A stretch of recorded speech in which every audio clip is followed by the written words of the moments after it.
देख रहे हैं न्यूज चक्र। मैं अभिसार शर्मा।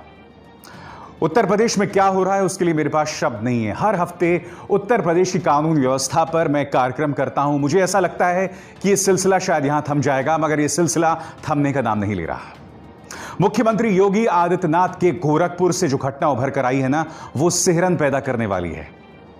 एक लड़की को पहले अगवा किया जाता है, उसका गैंगरेप होता है, और यही नहीं, गैंगरेप के बाद उसका बलात्कार करने वाले अपराधी उसे सिगरेट के बट से, सिगरेट से टॉर्चर करते हैं, उसके शरीर में दाग लगाते हैं।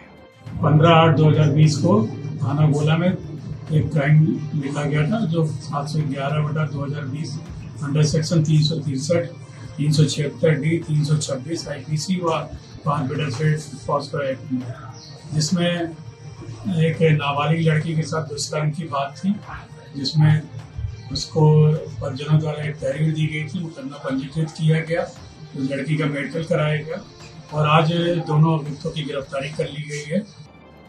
अपराधियों के इतने हौसले बुलंद कैसे हो गए?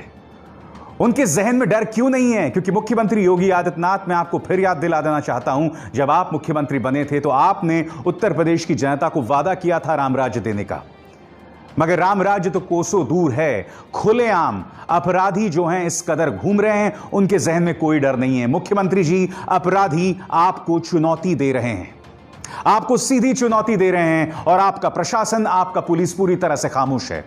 मैं बताता हूं आपका प्रशासन और आपका पुलिस क्या करता है। आपका प्रशासन और आपका पुलिस निहत्तों पर हथियार उठाता है, पत्रकारों पर कार्रवाई करता है। आप सिर्फ वही कर सकते हैं। असली अपराधी आपको ठेंगा दिखा रहे हैं और आप कुछ नहीं कर पा रहे हैं। लखीमपुर खीरी की एक घटना याद है? यहां पर पहले एक 13 साल की लड़की का बलात्कार होता है। परिवार यह भी आरोप लगाता है कि उसकी आंखें तक निकाल दी गई थीं, उसके गुप्तांगों पर वार किया गया था। यह बात अलग है कि पुलिस कहती है कि सिर्फ बलात्कार हुआ था। उसमें अभी लड़की का पोस्टमार्टम हुआ, तो पोस्टमार्टम रिपोर्ट में रेप की पुष्टि हुई है। दोनों आरोपियों को पहले ही धारा 302 के तहत पुलिस ने जो है जेल भेज दिया है। इसमें चूंकि रेप की पुष्टि हुई है तो धारा 376D की अभिवृद्धि की जाएगी। मगर सिर्फ ये एक बलात्कार तो नहीं हुआ है ना, बार बार इस तरह की घटनाएं सामने उभर कर आती हैं। मैं ये जानना चाहता हूं पुलिस से कि आखिर आपके पास क्या जवाब है? आखिर क्या जवाब है कि इस तरह से बार बार ये घटनाएं उभर कर आ रही हैं और आप पूरी तरह से नाकाम हैं? मैं आपको बताता हूं आप नाकाम क्यों हैं।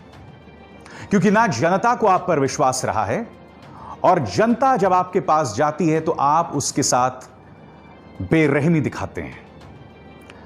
उत्तर प्रदेश के वरिष्ठ पत्रकार ब्रजेश मिश्र ने अपने ट्विटर हैंडल पर यह वीडियो डाला है। ब्रजेश जी का यह दावा है कि एक किसान के कान पर पुलिस ने इतनी बेरहमी से मारा कि उसे सुनना तक बंद हो गया। मैं वीडियो आपको दिखाना चाहता हूं दोस्तों, आंखों में आंसू आ जाते हैं वीडियो देखने के बाद, और यह कहीं ना कहीं उत्तर प्रदेश की हकीकत बन गई है।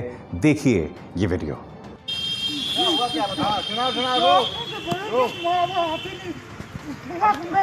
कहाँ गए थे? किसने मारा था? क्या मारा था? कब की बात है? नहीं, हमने आपको वापस कर दिया था कि आप जाओ। क्या हुआ था? ये सब अच्छी बात नहीं है। गरीब की सुनवाई कहां है?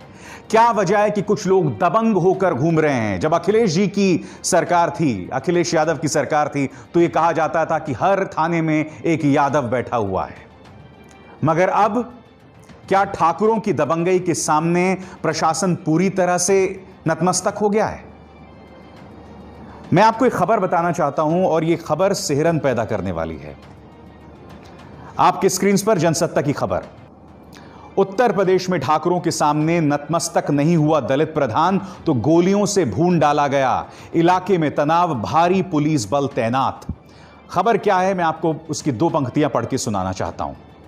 घटना में मारे गए 42 वर्षीय दलित का नाम सत्यमेव जयते बताया जा रहा है। वो पहली बार ही बांसगांव का प्रधान बना था। दलितों का आरोप है कि सत्यमेव ने ठाकुरों के सामने नतमस्तक होने से इनकार कर दिया था, इसलिए उसे मार डाला गया। गौरतलब है कि आजमगढ़ के बांसगांव में ऊंची जाति के मुकाबले दलितों की संख्या करीब 5 गुना ज्यादा है। इसके बावजूद यूपी के अन्य जिलों की तरह यहां भी फिलहाल असल ताकत ब्राह्मणों और ठाकुरों की पकड़ में मानी जाती है। सिर्फ इसलिए कि उसने घुटने नहीं टेके इसलिए उसे गोलियों से भून डाला गया। क्या कानून का राज है इस प्रदेश में? और आज मैं पूछना चाहता हूं, पूर्व मुख्यमंत्री मायावती हैं कहां? आप राजस्थान में भारतीय जनता पार्टी का हाथ पकड़ के वहां की सरकार को टारगेट कर रही हैं, मगर जहां से आपके 10 सांसद हैं, और वो 10 सांसद क्यों आए? क्योंकि आपने शख्स अखिलेश यादव के साथ गठबंधन बनाया था उत्तर प्रदेश लोकसभा चुनावों में। अब इन तमाम मुद्दों पर मुझे आपकी आवाज बिल्कुल सुनाई नहीं दे रही, और यह चीज बहुत चिंता में डालने वाली है। मेरे लिए निजी तौर पर यह बहुत चिंता में डालने वाली है, क्योंकि मैं हर बार अपने दोस्तों से यह कहता हूं कि जब मायावती उत्तर प्रदेश की मुख्यमंत्री थी तो लॉ एंड ऑर्डर के लिहाज से, कानून व्यवस्था के लिहाज से वो स्वर्णिम काल था उत्तर प्रदेश का। बाद में मूर्तियों ने, आपकी शायद अहंकार ने आपकी कुर्सी ले ली, वो एक अलग बात है, मगर लॉ एंड ऑर्डर के लिहाज से वो एक स्वर्णिम काल था। आज मैं पूछना चाहता हूं, क्या इस दलित का दर्द आपको दिखाई नहीं देता? मैं आपको बता दूं कि बात यहां नहीं रुकती है। यह खबर पढ़िए, बहुत ही सिहरन पैदा करने वाली है। प्रतापगढ़ के रानीगंज में बाप बेटे को भरी पंचायत में कुल्हाड़ी से काट दिया जाता है। बाप बेटे का नाम क्या है? दयाशंकर मिश्र और आनंद मिश्र। ये लोग अपनी जमीन के सिलसिले में गांव की पंचायत में इंसाफ के लिए गए थे, और बीच पंचायत में दयाशंकर मिश्र और आनंद मिश्र को मौत के घाट उतार दिया गया। ये चीजें तो मध्ययुगीन काल में हुआ करती थी। हम किस दुनिया में पहुंच गए हैं, किस वक्त में पहुंच गए हैं? योगी जी, क्या आपको ये तमाम चीजें दिखाई दे रही हैं, या ये सिर्फ मेरी कल्पना है? मैं आपको बता दूं कि इस मुद्दे पर मुख्य विपक्षी दल समाजवादी पार्टी ने कड़े तेवर अपनाए हैं। क्या कहना है पार्टी के प्रवक्ता अनुराग भदौरिया का, आप खुद सुनिए। अविशार जी, उत्तर प्रदेश के अंदर में अपराध लगातार तेजी से बढ़ रहा है। इसकी सिर्फ एक ही वजह है कि उत्तर प्रदेश की सरकार, उत्तर प्रदेश की पुलिस नाकाम हुई है, और उत्तर प्रदेश की सरकार लगातार जाति धर्म की राजनीति में व्यस्त है। उसकी जनता की कोई चिंता नहीं है। और जिस तरह से करप्शन पुलिस के अंदर बढ़ा है, जिस तरह से पुलिस की सांठगांठ अपराधियों के साथ बढ़ी है, जैसे वीडियो आए हैं, उससे साफ जाहिर होता है पुलिस अगर अपराधी के साथ डिस्को करेगी तो अपराधी तो हो जाएंगे किसको? अब बताइए, जनता अपनी बात कहे किसको? यह हालत है उत्तर प्रदेश के अंदर में। उत्तर प्रदेश के अंदर में जंगल राज चल रहा है, अपराधियों का स्वराज चल रहा है, और लगातार उत्तर प्रदेश के अंदर अपराध बढ़ता जा रहा है। इसकी सीधी सी वजह है कि सरकार का अपराध पे कंट्रोल खत्म हो गया है। जो सरकार बातें करती थी अपराधी या तो उत्तर प्रदेश छोड़ के चले जाएं, उत्तर प्रदेश में रहेंगे तो या तो जेल में चले जाएंगे या ऊपर चले जाएंगे। उत्तर प्रदेश से अपराधी कहीं नहीं गए, उत्तर प्रदेश के अंदर में ही घूम रहे हैं, और वो हर जिले में वारदात कर रहे हैं। चाहे महिलाओं पर अत्याचार हो, चाहे लखीमपुर की घटना हो, चाहे हापुड़ की बच्ची के साथ अन्याय हुआ हो, चाहे लखीमपुर में बच्ची के साथ अन्याय हुआ, चाहे वो कासगंज की घटना हो मां बेटी के साथ, या उन्नाव की घटना हो। और जिस तरह से एक अपने बॉर्डर पे जो हमारा फौजी होता है उसके साथ उसके पिताजी को जिस तरह से मार दिया जाता है। अब बताइए, उत्तर प्रदेश के अंदर में कानपुर में जिस तरह की घटनाएं लगातार हुई, पुलिस का इनकाउंटर कर दिया गया, 8 पुलिस वाले शहीद हो गए, पुलिस वाले को सामने फिरौती का पैसा लेके भाग गए, और पुलिस हाथ पे हाथ रख के देखती रहती है। यह है उत्तर प्रदेश की हालत। यही नहीं, कहीं ना कहीं भारतीय जनता पार्टी जानती है कि जो राम मंदिर का शिलान्यास हुआ है वो उसके हाथ में तुरुप का पत्ता है। जी हां, उन्हें पता है कि अगर लॉ एंड ऑर्डर बद से बदतर भी हुआ तो हम उस युग में रह रहे हैं जब आम इंसान ने धर्म और राष्ट्रवाद का धतूरा चाटा हुआ है। हमने तो राम मंदिर शिलान्यास कर दिया, अब क्या जरूरत है हमें कुछ और करने की? उत्तर प्रदेश के अंदर में कोरोना का जो हालत है, जिस तरह से उत्तर प्रदेश के केसेस 1,30,000 से ऊपर हो गए, और आपने देखा कि 2,000 से ज्यादा लोगों की मौतें हो चुकी हैं, जिसमें हमारे 2 कैबिनेट मंत्री भी शामिल हैं। आप अंदाजा लगा सकते हैं उत्तर प्रदेश में क्या भयावह हालत है। अपराध की तो आप जानते हो क्या हालत है। देखिए, अब जाति धर्म की राजनीति उत्तर प्रदेश में नहीं चलेगी। भारतीय जनता पार्टी कितनी भी जाति धर्म की राजनीति करने की कोशिश करे, उत्तर प्रदेश के अंदर में अब सिर्फ रोजगार की राजनीति होगी, विकास की बात होगी और महिला सुरक्षा की बात होगी। अगर इस पे सरकार बात करेगी तो ही इनकी जनता इनकी सुनेगी। अब जाति धर्म की राजनीति उत्तर प्रदेश में चलने वाली नहीं है, चाहे कितनी कोशिश भारतीय जनता पार्टी कर ले। उत्तर प्रदेश के अंदर में उत्तर प्रदेश की जनता इस बात को समझ चुकी है कि सिर्फ विकास के रास्ते से उत्तर प्रदेश का विकास हो सकता है, जाति धर्म के रास्ते से उत्तर प्रदेश का डेवलपमेंट नहीं हो सकता। अगर महिलाओं पर इसी तरह से अत्याचार बढ़ता रहेगा, इसी तरह से अपराध उत्तर प्रदेश में बढ़ता रहेगा, इसी तरह से उत्तर प्रदेश में अगर जंगल राज रहेगा तो उत्तर प्रदेश का विकास नहीं हो सकता। इसलिए लोगों ने तय कर लिया है अब जाति धर्म की राजनीति पे कुछ नहीं होने वाला। भारतीय जनता पार्टी की जाति धर्म की राजनीति अब नहीं चलेगी। लॉ एंड ऑर्डर आपके काबू में नहीं है, आप सिर्फ पत्रकारों को निशाना बनाते हैं। कोरोना को लेकर आपके हालात काबू में नहीं हैं। मैं बहुत दुख के साथ मुझे कहना पड़ रहा है कि महान बल्लेबाज चेतन चौहान, जो कि मंत्री थे योगी सरकार में, उनकी दुखद मृत्यु हो गई है गुड़गांव के मेदांत अस्पताल में कोरोना से। इससे पहले एक और मंत्री कमला रानी कोरोना से उनकी मृत्यु हो गई थी। बीजेपी के कई बड़े नेता जो हैं उत्तर प्रदेश के, वो कोरोना वायरस से प्रभावित पाए गए, संक्रमित पाए गए।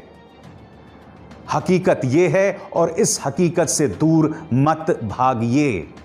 मैं आपको बता दूं कि कांग्रेस भी उत्तर प्रदेश की सियासत में खासी सक्रिय हो गई है। प्रियंका गांधी लगातार इस मुद्दे पर बयानात दे रही हैं। अब उनका फेसबुक पोस्ट सामने उभर कर आया, जो मैं आपको पढ़ के सुनाना चाहूंगा। बुलंदशहर, हापुड़, लखीमपुर खीरी और अब गोरखपुर, लगता है इसी तरह की घटनाओं से यह साबित होता है कि महिलाओं को सुरक्षा देने में उत्तर प्रदेश सरकार पूरी तरह से विफल रही है। अपराधियों के मन में कानून का कोई डर नहीं है। उसी का परिणाम है कि महिलाओं के खिलाफ अपराध की विभत्स से विभत्स घटनाएं जो हैं सामने उभर कर आ रही हैं। पुलिस और प्रशासन ना तो सुरक्षा दे पा रहा है और ना ही उचित कार्रवाई कर पा रहा है। आप जानते हैं, जब मुख्यमंत्री योगी आदित्यनाथ का वो फलसफा आया था, ठोक देंगे, अपराधियों को ठोक देंगे, तब मुझे याद है कई फर्जी एनकाउंटर्स हुए थे और वायर के लिए मैंने कार्यक्रम किया था। पत्रकार नेहा दीक्षित की रिपोर्ट के कुछ इनपुट्स का मैंने इस्तेमाल किया था और उस आधार पर मैंने ये मुद्दा उठाया था कि देखिए, आप इस तरह से फर्जी एनकाउंटर्स नहीं कर सकते। अपराधियों को अगर आप मौत के घाट उतारते हैं तो एक अलग बात है, मगर कहीं ना कहीं मेरे दिल में यह लगता था कि अगर इससे अपराधियों के मन में खौफ पैदा हो जाए तो क्या यह बुरा है। मैं खुलकर यह बात नहीं कहता था, शायद आज मैं पहली बार कह रहा हूं, मगर अब क्या हो रहा है, हो सकता है आपके डर से, आपके इस ठोक दे के डर से कुछ लोग काबू में आ गए होंगे, मगर अब बाकी लोगों की दबंगई लगातार बढ़ रही है। आपका जो कानून व्यवस्था को दुरुस्त करने का जो दावा है ना, वो सिर्फ एक ढकोसला है, वो एक ढोंग है, वो सिर्फ सियासत है। उसके जरिए सिर्फ आप अपने वोट बैंक की राजनीति करते हैं, उसके अलावा कुछ नहीं। क्योंकि जो मैंने तमाम आपको मिसालें बताई हैं, पिछले 2 दिनों की मिसालें हैं, ऐसा नहीं कि पिछले कई अरसे से। लगातार पिछले 1 महीनों में आप नजर डालिए, आप सुबह उठते हैं और आपके सामने उत्तर प्रदेश की एक शर्मनाक या विभत्स घटना आती है, जहां हमारी बच्चियों का बलात्कार हो रहा है, उनको मारा जा रहा है। पंचायत के अंदर इस तरह से दया शंकर मिश्र और उनके बेटे को मौत के घाट उतार दिया जाता है। एक दलित को इसलिए मार दिया जाता है क्योंकि उसने ठाकुरों के सामने सल्यूट नहीं किया, सिर नहीं झुकाया। आज ये आपका रामराज्य कैसे हो सकता है, मैं आपसे यह समझना चाहता हूं, कैसे हो सकता है रामराज्य। मगर मैं जानता हूं कि आपके जहन में थोड़ा सा भी डर नहीं होगा, क्योंकि आपके सामने भगवान श्री राम मंदिर का शिलान्यास है और आप उसी पर सवार होकर दोबारा सत्ता में आने की लालसा रखते हैं। मगर जिस राम राज्य का आप दावा कर रहे थे, आपका वो दावा सबसे ज्यादा खोखला साबित हो रहा है। पूछे उन तमाम परिवारों से जिनकी बच्चियों को इस बेरहमी के साथ बलात्कार किया गया। इन तमाम सवालों के पास आपके पास जवाब नहीं है, मगर न्यूज चक्र में हम ऐसे मुद्दे आपके सामने लगातार लाते रहेंगे। अभिसार शर्मा को दीजिए इजाजत। नमस्कार।